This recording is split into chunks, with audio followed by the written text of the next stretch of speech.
हम लोगों ने रामनगर से पागली रोड पे नियर रामनगर एक ऑटो में 2 बैग कैनबिस सीज किया है, जो पुलिस को नॉर्मल रूटीन चेकिंग के दौरान मिला। सर वेट कितना है? वेट अराउंड 39 kg के अराउंड वेट है उसका। मार्केट वैल्यू कितना है सर? मार्केट वैल्यू उसका अराउंड 4 लाख रुपए है। सर कौन सा थाना का पेट्रोलिंग स्टाफ था? ये विश्रामगंज थाना का पेट्रोलिंग स्टाफ था, जिसने नॉर्मल रूटीन चेकिंग के दौरान इसको सीज किया। सर ऑटो गाड़ी का नंबर क्या है? ऑटो गाड़ी का नंबर है TR07A2892। सर अपने ऑटो को भी सीज किया है? हाँ, ऑटो को भी सीज किया है और साथ में कॉन्ट्राबैंड आइटम को भी सीज किया है, जिस ऑटो में वो कैरी कर रहे थे। প্রত্যেকের জীবনের স্বপ্ন থাকে পড়াশোনা শেষ করে কর্মজীবনে প্রতিষ্ঠা পাবার।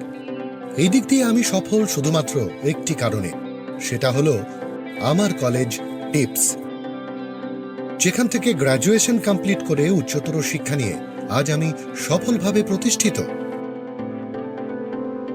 টিপসে পড়াশোনা ছাড়াও নিজেদের কেরিয়ারে কিভাবে অনেক বেশি মাত্রায় সুযোগ পাওয়া যায় তার সবকিছুই হাতে কলমে শেখানো হয়।